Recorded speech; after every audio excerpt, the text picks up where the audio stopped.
Islam. Dia kata bank Islam dia beruntung dengan bagi hutang. Orang dia jual secara hutang kepada orang. Jadi seolah-olah hutang tadi boleh dapat untung. Adakah ini benar?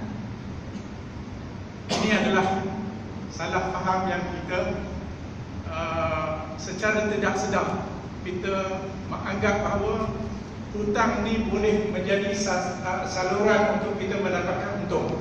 Dalam Islam, kalau kita sebut hutang, kalau kita sebut pinjaman, ataupun satu lagi istilah yang berkaitan dengan hutang pinjaman, iaitu kita panggil ariyah, ataupun ada ulama yang istilahkan sebagai i'arah ataupun ariyah. Ada tiga istilah. Satu, dain. Yang kedua, qard. Dan yang ketiga, ariyah ataupun i'arah. Ini tiga istilah yang berkaitan dengan pinjaman. Saya akan uraikan secara ringkas apa yang kita maksudkan dengan itu. Dan pada dasarnya, ketiga-tiga istilah tadi yang berkaitan sama ada kita katakan hutang ataupun pinjaman,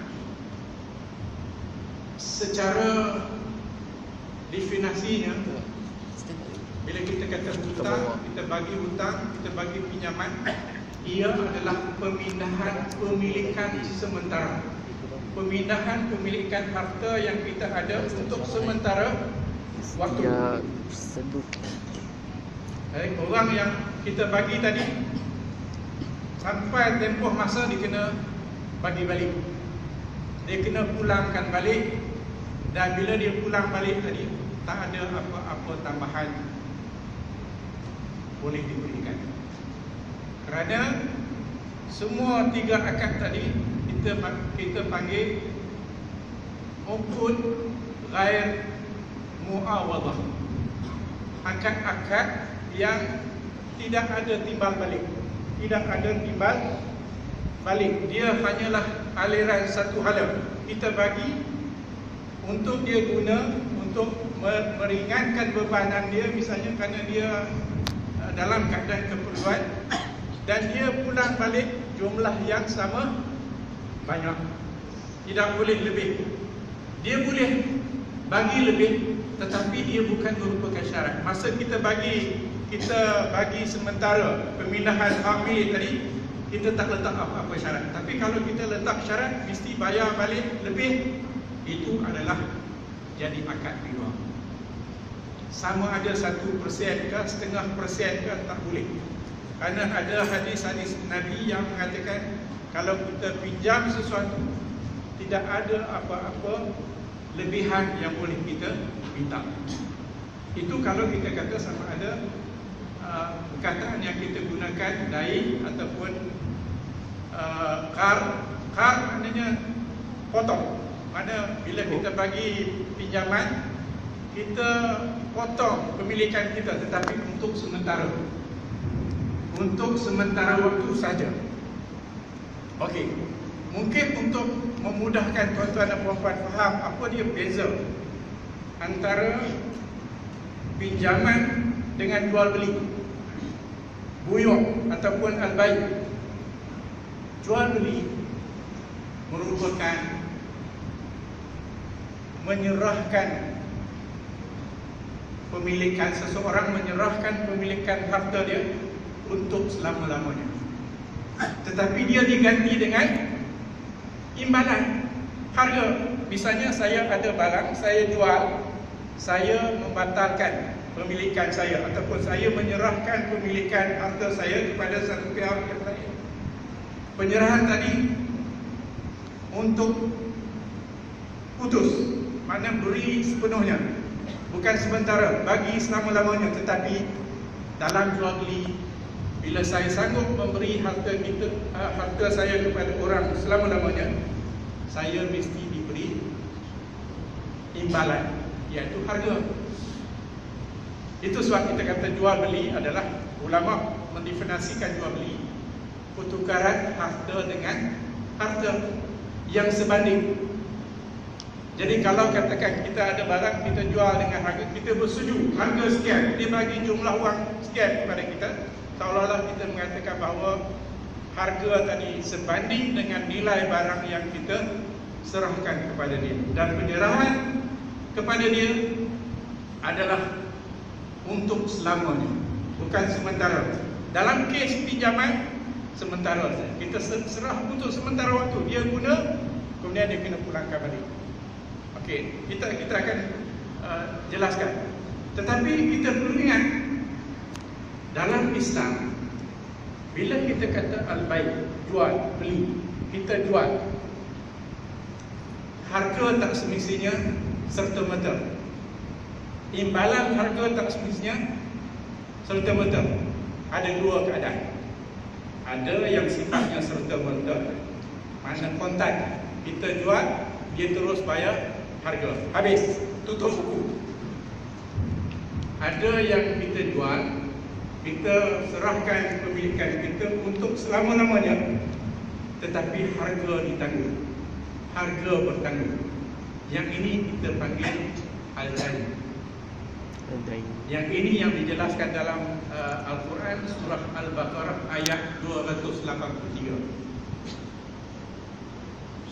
yang mana Allah menghendaki kalau kita terlibat dalam urusan jual beli yang melibatkan dain ataupun hutang, maka kita mesti merekod secara bertulis.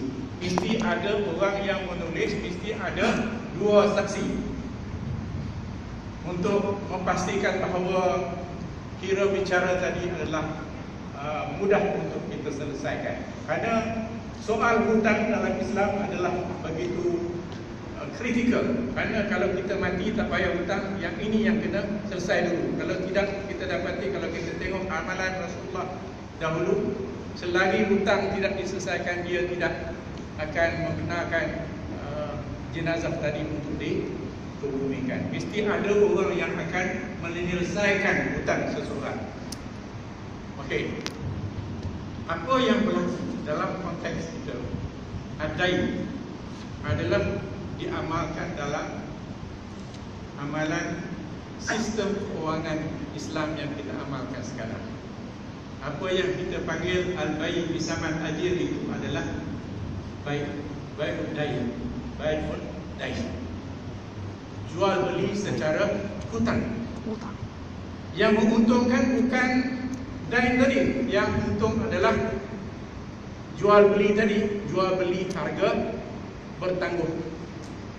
Al-bai' adalah jual beli saman, bai' bi saman, harga, ajil, deferred ataupun bertangguh. Jadi yang menguntungkan bukan, ingat, yang memberikan untung bukan dain. Yang memberi untung adalah jual beli harga bertangguh, jual beli. Wajar kita ambil untung daripada jual beli, kerana harga bertangguh kita boleh charge harga lebih sedikit daripada kalau dia bayar harga tunai. Ulama membenarkan, mengharuskan berlaku hal yang demikian. Tetapi apabila dah jadi hutang, katakan kita beli kereta, bank jual dekat kita harga bertangguh 5 tahun, katakan 100,000 semua, bank tidak boleh kenakan apa-apa tambahan. Sampai 5 tahun kita gagal bayar, maka kita dapati dia tak boleh tambah. Kalau dia tambah, dia jadi riba. Kalau dia meletakkan syarat mesti tambah. Sebab itu kita dapati polemik masih berlanjutan sehingga sekarang, sama ada bank boleh kena penalti kerana misconduct, kerana orang tak bayar on time. Malahan mengikut pandangan ulama yang masyhur, kalaupun kita kena penalti itu tidak boleh pergi kepada bank, mesti disalurkan untuk kepentingan awam ataupun untuk kebajikan masyarakat. Tidak boleh merupakan tambahan kepada harga bagi pihak yang memberi penangguhan harga pada peringkat utama tadi. Okey, jadi kita dapati dalam kes jual beli, penangguhan sama ada harga semasa berlaku secara kontan ataupun penangguhan harga untuk satu tempoh masa tertentu. Tetapi pemindahan pemilikan ownership ataupun pemilikan harta satu pihak tadi adalah berterusan. Tetap, maknanya dia tak ada hak untuk minta balik. Kalau kita jual beli barang yang untuk makan, biasanya orang untuk makan habis, kita tak ada hak untuk minta balik. Tetapi kita dah diganti dengan yang sebanding, iaitu harga. Harga sama ada serta-merta ataupun harga yang bertanggung. Itu jual beli. Dalam kes hutang, ulama pada dasarnya mengatakan bahawa hutang tadi dalam perbincangan ulama fiqh, dia mengatakan bahawa hutang ni sifat dia ialah pemindahan pemilikan sementara. Pemindahan pemilikan, tetapi sifat dia adalah sementara saja. Kita ambil katakan dalam kes dain, katakan kita beli secara kredit nanti dia bagi okey, bayar balik dalam masa 2 tahun. Sampai 2 tahun kita tak boleh bayar, maka kita, kalau kita tengok semasa zaman Rasulullah sallallahu alaihi wasallam, biasanya dia minta orang bagi kelonggaran, dia tangguh masa, tetapi tidak ada apa-apa tambahan. Tetapi kita perlu ingat, semasa zaman jahiliyah dan zaman awal Islam, akad dain inilah yang berterusan mewujudkan apa yang kita panggil amalan riba, yang dikatakan riba jahiliyah. Iaitu bila sampai tempoh masa 2 tahun dia mesti bayar harga, misalnya yang ditangguh, harga yang tertangguh tadi dibayar, sampai 2 tahun si pembeli akan pergi kepada penjual, dia kata dia minta maaf, dia tidak mampu bayar. And then dia kata boleh tak minta tangguh 1 tahun lagi. Penjual kata okey, dia boleh tangguh 1 tahun lagi, tetapi bayar double. Itu yang timbul konsep riba ad'afan mudha'afah yang dinyatakan oleh Allah dalam surah Al-Imran 100 ayat 160, kalau saya tak silap 160 ataupun 161. Riba yang sifatnya ad'afan mudha'afah, iaitu yang berlipat kali ganda. Kerana bila cukup saja tempoh matang untuk bayar harga jual beli yang bertangguh tadi ni, pembeli kata dia tak mampu nak bayar, dia ada kesukaran, maka amalan semasa zaman jahiliyah ataupun zaman awal Islam ni, dia tak ada belas ihsan. Dia kata kalau nak tangguh tak apa, dia boleh tangguh, tapi mesti bayar 2 kali ganda. Sampai habis tahun pula dia datang, dia kata dia minta tangguh lagi. Penjual kata okey, dia tangguh, tapi 2 kali ganda lagi. Jadilah konsep apa yang kita kata ad'afan mudha'afah tadi. Tetapi pada masa tersebut juga bukan sahaja hanya ada dain, qar pun berlaku. Qar ini maknanya kita meminjamkan harta kita, wang misalnya. Katakan ada satu pihak, dia kesuntukan, dia perlukan wang, dia datang untuk meminjam kepada kita. Istilah dalam bahasa Arab digunakan qard. Dalam bahasa Inggeris ini yang dirujuk sebagai loan. Perkataan loan adalah sebanding dengan qard ataupun pinjaman dalam bahasa Melayu. Dain tadi biasa kita terjemah sebagai hutang, ataupun dalam bahasa Inggeris dia panggil debts. D-E-B-T, debt. Okey, itu dain. Okey, boleh ikut kan? Jadi pada zaman jahiliyah, zaman awal Islam juga, masyarakat mengamalkan amalan memberi hutang, memberi pinjaman, apa yang dikatakan sebagai qard. Qard dalam bahasa Arab maknanya ialah tukar ataupun memutuskan, seolah-olah mengatakan bahawa orang yang memberi pinjaman tadi, dia memutuskan pemilikan dia terhadap harta tadi. Bila dia serah kepada orang yang dia nak bagi pinjam, maka dia terputuslah dengan pemilikan terhadap harta dia tadi. Tetapi pinjaman ini, terputusnya pemilikan tadi bukan kekal, bukan untuk berterusan, tetapi untuk sementara waktu. Okey, jadi itu apa yang kita katakan pinjaman. Sama juga, mungkin hutang tadi bermula dengan sifat pinjaman tadi. Dia dia kata dia akan bayar dalam masa setahun. Dia pinjam 100, dia nak bayar dalam masa setahun. Bila sampai masa setahun, dia pergi jumpa orang yang dia pinjam tadi. Dia kata dia ada kesempitan, dia minta boleh tak tangguh. Jadi masa zaman jahiliah, orang-orang Yahudi itu utamanya, kerana kita tahu Nabi pun ada pinjam dengan Yahudi, tapi Yahudi tak senang bagi pinjaman. Dia minta supaya Nabi letak barang gadaian. Baju besi Rasulullah diletakkan sebagai barang gadaian apabila dia meminjam wang daripada orang Yahudi. Jadi bila sampai tempoh masa, dia pergi jumpa, dia kata dia ada masalah, boleh tak minta tangguh supaya tempoh masa bayar balik hutang apa pinjaman dia tadi ditangguhkan setahun lagi. Yang memberi hutang sama juga, dia kata okey, dia boleh bagi, tapi syarat dia sekali ganda, bayar sekali ganda daripada yang sedia ada.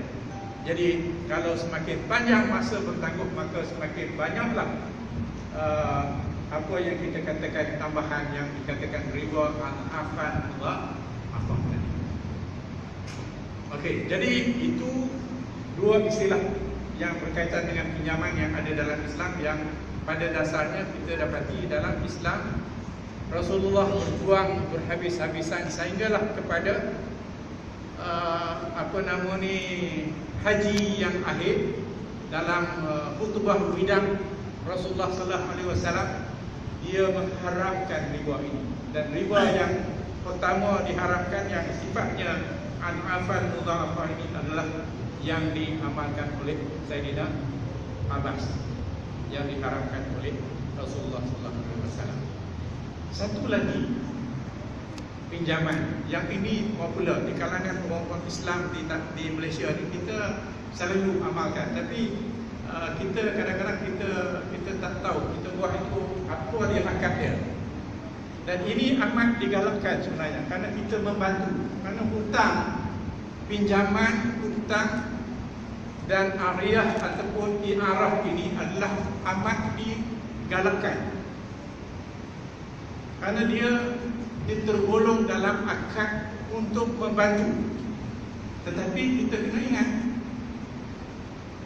sama seperti dalam kes jual beli, akad untuk membantu dalam Islam ini terbahagi kepada dua. Satu, pemindahan pemilikan tadi sementara untuk tempoh tertentu, yang kita kata sama ada dain, sama ada qard ataupun i'arah.